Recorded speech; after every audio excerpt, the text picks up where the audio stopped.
भारशिव नाग शासकों के विषय में बहुत सीमित जानकारियां उपलब्ध हैं। कुषाण साम्राज्य की भारत में फैली जड़ों को सुखा देने वाले भारशिवों पर बहुधा कम ही चर्चा होती है।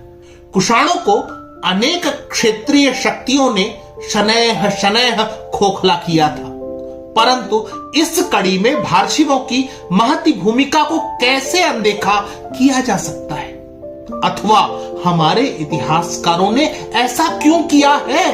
जिज्ञासावश मैंने प्राचीन भारत के इतिहास पर केंद्रित विभिन्न विश्वविद्यालयों के पाठ्यक्रम में अथवा उनके द्वारा अनुशंसित पुस्तकों की अनुक्रमणिका को टटोला। भारशिव उसमें नदारद है, परंतु क्यों? क्या उनकी भूमिका और कार्य इतने सीमित थे कि उल्लेखनीय नहीं लगे, अथवा इसलिए कि भारशिवों ने शिव और उनके सिद्धांतों की राजनीति में प्रतिष्ठा ही नहीं की, अपितु उनके द्वारा 10 अश्वमेध यज्ञ करवाए गए थे। अश्वमेध यज्ञों की भारतीय राजनीति में पुनर्प्रतिष्ठा महाकाव्यकालीन भारतीय इतिहास काल के पश्चात शुंग शासक पुष्यमित्र शुंग के कालखंड में हुई थी। शुंगों ने 2 अश्वमेध यज्ञ करवाए। कणों से शासन प्राप्त करने के पश्चात प्रतिस्थापित हुए सातवाहन राजवंश ने भी 4 अश्वमेध करवाकर अपनी प्रतिष्ठा को चतुर्दिक प्रसारित किया था। ऐसे में हमें यह भी संज्ञान में लेना चाहिए कि 10 अश्वमेध सफलतापूर्वक करवा लेना भारशिवों को एक बड़ी शक्ति निरूपित करता है। यदि ऐसा है तो फिर इतना सन्नाटा क्यों है भाई? भारशिव क्यों महत्वपूर्ण है, यह जानने के लिए तत्कालीन समयों में झांकते हैं, जबकि महान चंद्रगुप्त द्वारा स्थापित मौर्य साम्राज्य अशोक की अति धार्मिक नीति के फलस्वरूप उनके पश्चात कुछ दशकों तक किसी तरह घिसटता हुआ समाप्त हो गया। तत्पश्चात भारतीय उपमहाद्वीप की राजनीति अपनी अति अहिंसक नीति व शस्त्रों के प्रति विरक्ति के कारण विदेशी आक्रमणों के लिए उर्वर प्रदेश हो गई थी।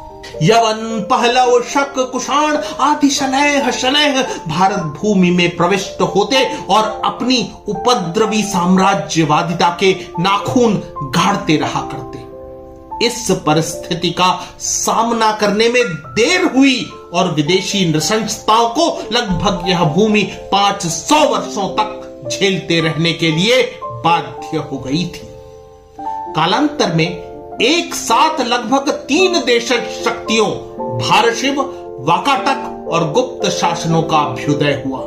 भारत के मध्य क्षेत्र में गौरवशाली भारशिव अथवा नाग संगठित हुए, जिन्होंने कुषाणों को निर्णायक रूप से पराजित किया।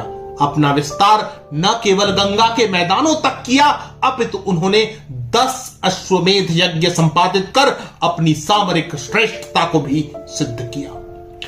ठीक इसी समय विंध्य से आरंभ कर भारत के दक्षिण में वाकाटक शासक उभरे।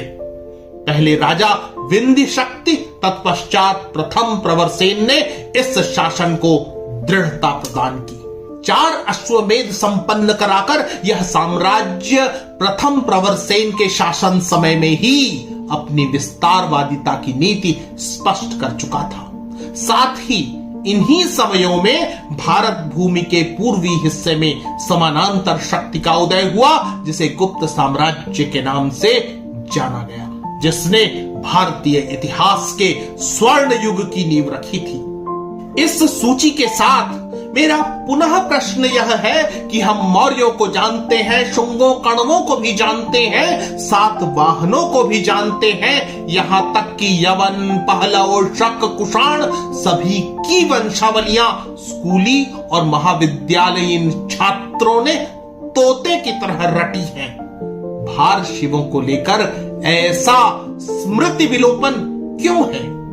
अध्ययन और शोध के अभाव में भारशिव कब से कब तक और कहां से कहां तक विस्तारित थे, इस संबंध में सीमित जानकारियां प्राप्त होती हैं। जो भी अभिज्ञान उपलब्ध हैं वे इतने छितरे हुए हैं कि उनके माध्यम से भारशिवों की संपूर्ण वंशावली का निर्माण करना असंभव हो जाता है। इस संबंध में हमें इतिहासकार डॉक्टर काशी प्रसाद जायसवाल का ऋणी होना होगा, जिनकी पुस्तक भारत का अंधकार युगीन इतिहास हमारे समक्ष भारशिवों के गौरवशाली अतीत पर प्रकाश डालने का महत्वपूर्ण जरिया है। भारशिवों पर क्या कहते हैं पुराण? इतिहासकार जायसवाल उद्धृत करते हैं कि जब 100 वर्षों तक कुशनों का शासन रह चुका, तब उसके बाद भारशिव वंश का एक राजा गंगा के पवित्र जल से अभिषिक्त होकर सम्राट के पद पर प्रतिष्ठित हुआ था। इस उल्लेख में गंगा का पवित्र जल और अभिषेक शब्द पर ध्यान दिया जाना चाहिए। इसके बाद ही हम समझ सकेंगे कि भारशिवों ने सनातन मत मान्यताओं के संवर्धन और पुनर्स्थापन में उतना योगदान दिया है जितना कि शुंगों, सातवाहनों, वाकाटकों ने भी नहीं दिया था। पुराणों को टटोलने पर स्पष्ट होता है कि उनमें भारशिव 2 भागों में विवेचित किए गए हैं। पहले भाग में वे शासक हैं जिन्होंने शुंगों के पतन से पहले राज्य किया, और दूसरे भाग में वे राजा हैं जिन्होंने उनके अंत के पश्चात राज्य किया। पुराण कहते हैं कि नाग शासकों ने विदिशा, कांतिपुरी, मथुरा और पद्मावती में शासन किया था। इस वर्गीकरण के आधार पर शुंगों से पहले के नागवंशी राजा थे शेषनाग 110 से 90 ईसा पूर्व, भोगिन 90 से 80 ईसा पूर्व, रामचंद्र 80 से 50 ईसा पूर्व, धर्मवर्मा 50 से 40 ईसा पूर्व तथा वड़ंगर 40 से 41 ईसा पूर्व। शुंगों के बाद के शासक थे भूतिनंदी लगभग 20 से 10 ईसा पूर्व, शिशुनंदी 10 ईसा पूर्व से 25 ईस्वी और यशोनंदी लगभग 25 से 30 ईस्वी। यशोनंदी के पश्चात भी पुरुषदत्त, उत्तम दत्त, कामदत्त, भवदत्त और शिवनंदी जैसे शासकों के नाम प्राप्त होते हैं, परंतु बहुत अधिक जानकारी उनके कालक्रम की हमें नहीं मिलती। विवरणों से यह प्रतीत होता है कि शुंगों के पतन के बाद नाग प्रायः स्वतंत्र शासक हो गए और उन्होंने अपनी राजधानी वर्तमान ग्वालियर के निकट पद्मावती में स्थापित की। स्वर्ण बिंदु नामक वहां एक भव्य और विशाल शिवलिंग की स्थापना की गई थी। बनता बिखरता नाग राजवंश कैसे भारशिव नामकरण तक पहुंच सका, इसकी पड़ताल करने पर प्रामाणिक जानकारी हमें भारशिवों की नहीं अपितु वाकाटकों के इतिहास स्रोतों से प्राप्त होती है। यह समय था वाकाटक सम्राट प्रवरसेन का, जिन्होंने अपने बेटे गौतमी पुत्र का विवाह भारशिव वंश के महाराज भवनाग की कन्या के साथ करवाया था। वाकाटक राजवंश ने इस घटना को इतना अधिक महत्व दिया कि यह विवाह गर्व के साथ अनेक उल्लेखों में उनके ज्ञात इतिहास का हिस्सा है।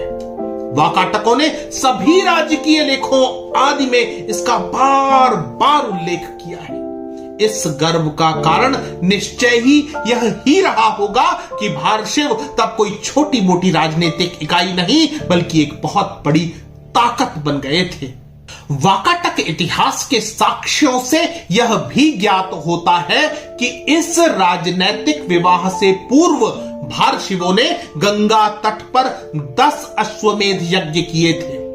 यह परिक्षेत्र भारशिवों ने बहुत पराक्रम से प्राप्त किया था। तत्पश्चात नाग शासक पवित्र गंगा जल से अभिषिक्त होकर सिंहासन पर आसीन हुए थे। भारशिवों ने शिव को अपने साम्राज्य का मुख्य या प्रधान देवता निरूपित किया था। यह प्रबल मान्यता है कि गंगा नदी के तट पर जिस स्थान पर भारशिवों ने 10 अश्वमेध यज्ञ करवाए उसे दशाश्वमेध घाट के रूप में आज भी पहचाना जाता है।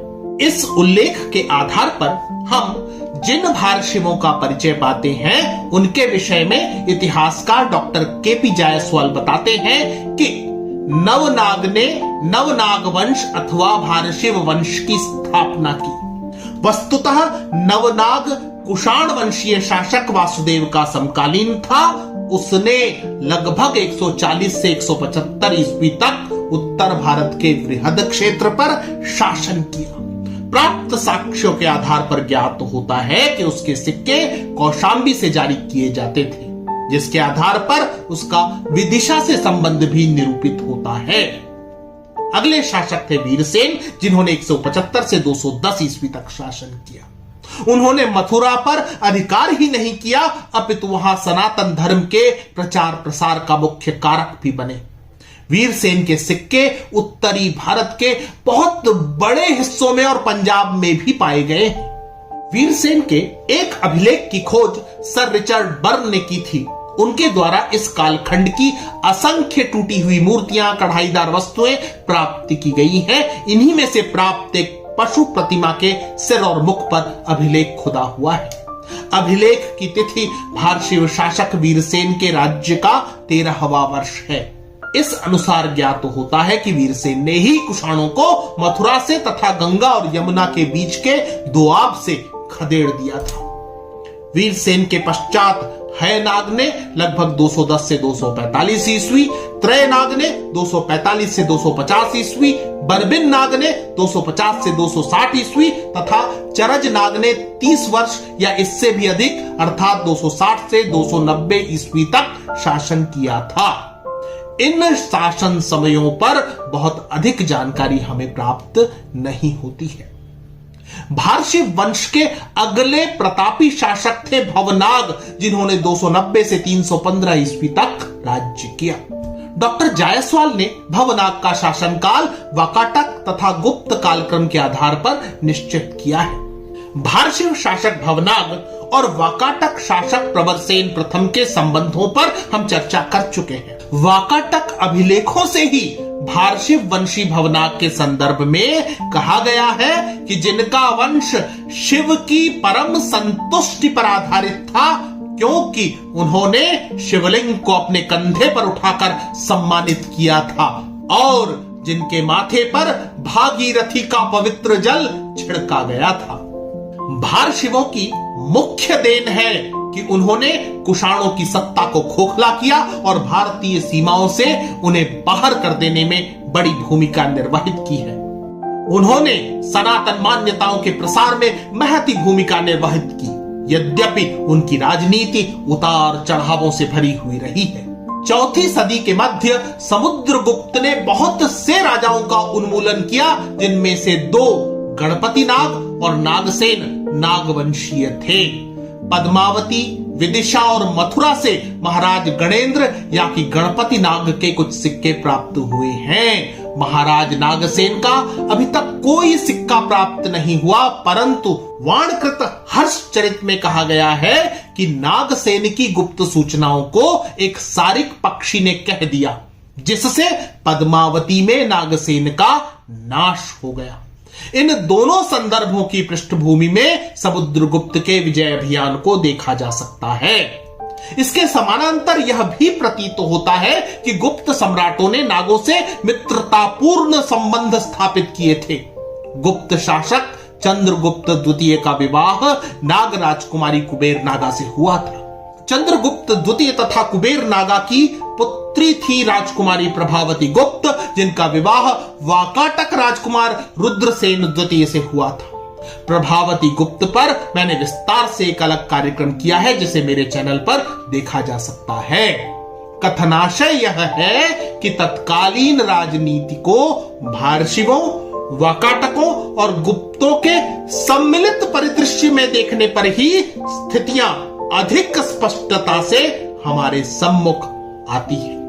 डॉक्टर काशी प्रसाद जायसवाल स्पष्ट करते हैं कि नाग प्रशासन एक संघ या फेडरेशन था, जिसमें राजतंत्र और कई गणतंत्र थे।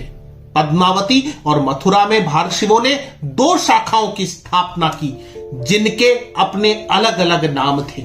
वे भारशिव शासन की सरलता के विषय में भी लिखते हैं। जैसे शिव और उनके गण हो वैसे ही राजा और उनके दरबारी थे। इसी शैली में उनकी कार्य प्रणाली थी। भारशिवों ने गुप्त शासकों की तरह शान शौकत को नहीं चुना, बल्कि सर्वदा राजनैतिक शैव, त्यागी और साधु ही बने रहे।